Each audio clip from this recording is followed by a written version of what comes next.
If you know anything about me, you know that I love to celebrate those who dare to live authentically, vibrantly, and unapologetically. And today, I'm joined by a special guest, Lindsay Dollinger, whose journey epitomizes that spirit.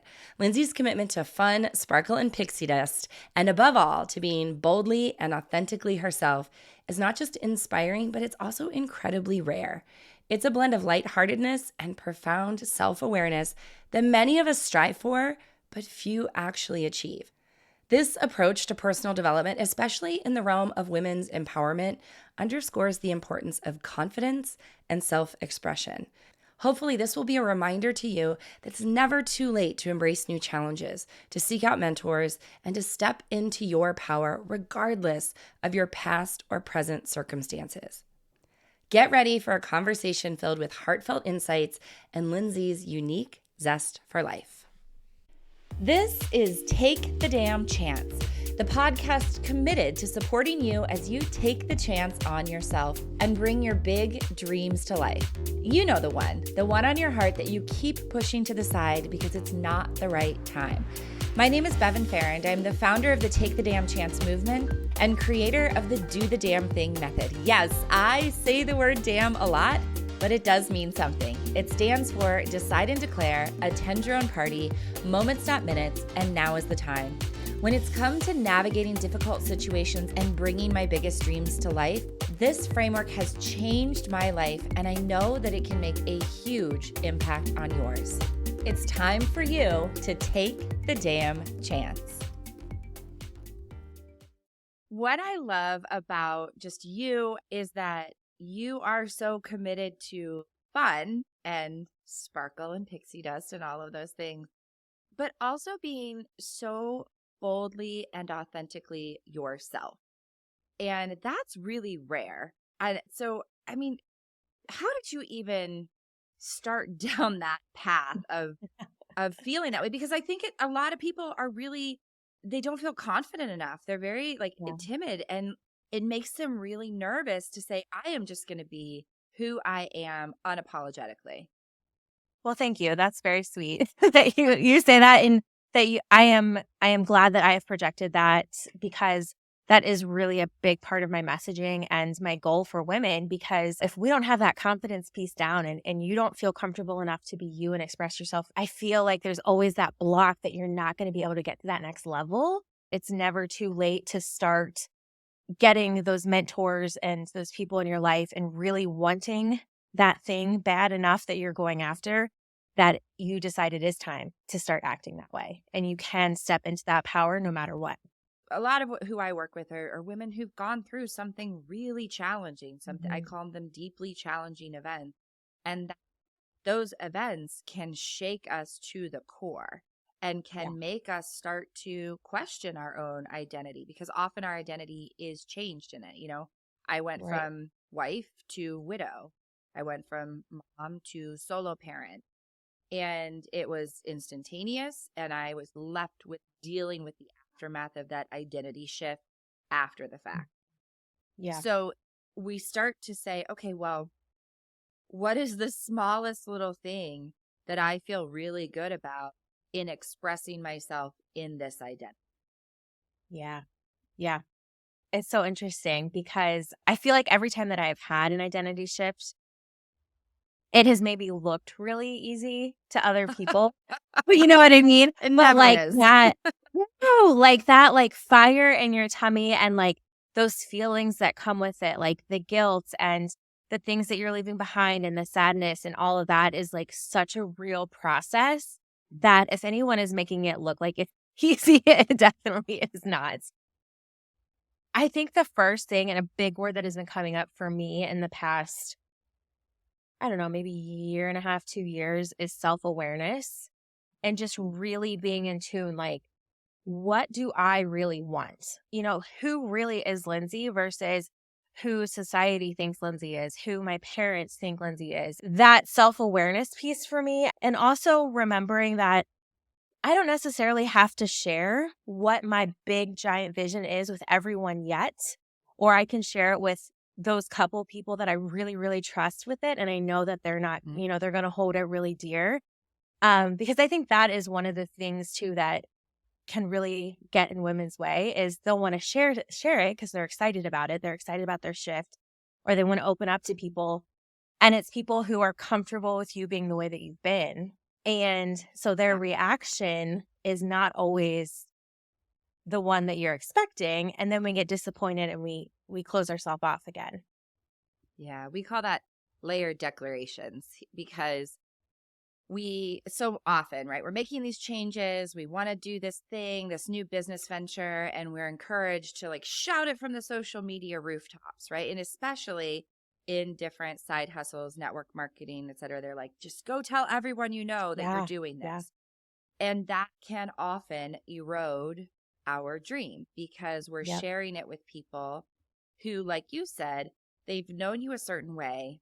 They want to keep you safe. It's not malicious. Sometimes it is, I suppose. But it depends on the person. Usually it's not malicious. It's that they want to keep you safe. Mm-hmm. They're not comfortable with the big chain.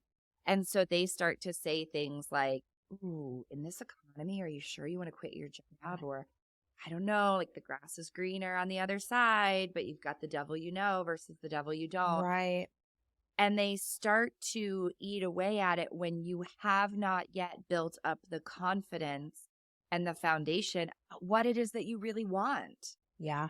Yeah. So you 100%. start much smaller with a coach, with a small group. I call them your cheerleaders, like 2 to 3 people. It's rarely ever the people that you think it's going to be. It's like not your mom and your sister. Mm-hmm. Yeah.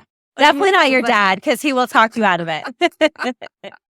It's like a good friend, but not your best friend because they can hold it dear, like you said, but they don't have so much skin in the game that they feel like they're like tied to your success.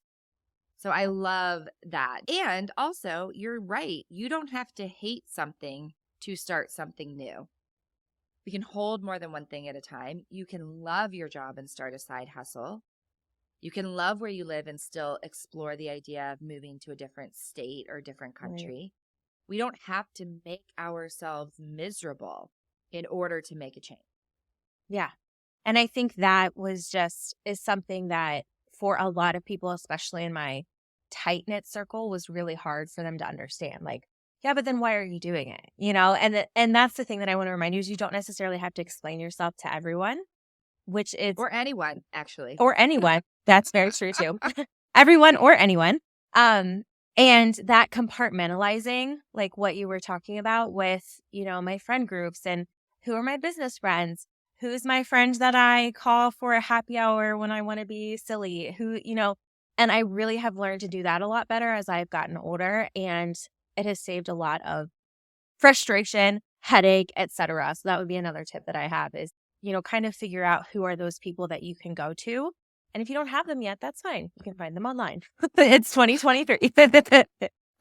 You know, that's what you can do.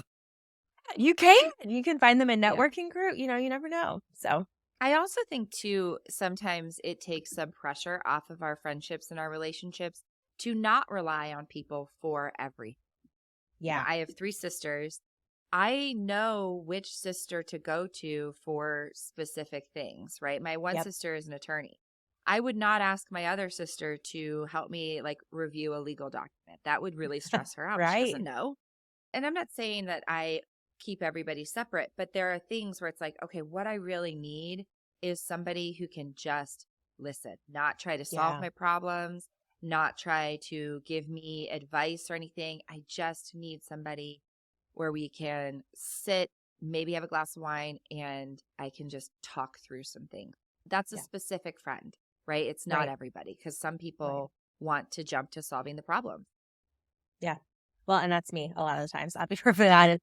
And it's so interesting though, because, you know, through my business journey and like finding the realm of personal development and reading, you know, all these different things, it again, that self-awareness piece where I will almost catch myself now in conversations like, ooh, this is not the time for me to, you know, to fix it. And so now I even ask my sister, like, are you telling me this to vent or do you want to know what I would do? And Yes. so it's helped me in my personal life too. It's not just business stuff you learn, and it's those communication skills, and it's helped a lot. It's so important. And I think this is a really important lesson for anyone listening to learn, is that we can ask for the communication style that we need. I've had friends call me and say, start talking to me, and I'm like, hey, I just need to know, are you calling to vent, or do you want some coaching around it? And Yeah. sometimes they'll be like, can I have both? I'm like, cool, like vent away and then let me know when you're ready to like talk it through. As we wrap up today's inspiring conversation, I want to extend a special invitation to each of you. If Lindsay's journey has sparked something within you, if you're feeling that stir of passion and the desire to bring your own dreams to life, I am here to help guide you on that path. I encourage you to book a one-on-one call with me. Together, we can uncover your unique passion and map out the steps to make it a vibrant reality. This is more than just a conversation. It's the beginning of a transformational journey towards a life filled with purpose and joy.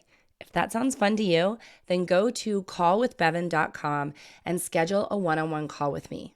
Or if you're looking for a deep dive into the principles and practices that can ignite your own personal revolution, my book, Your Damn Manifesto, is the perfect resource for you.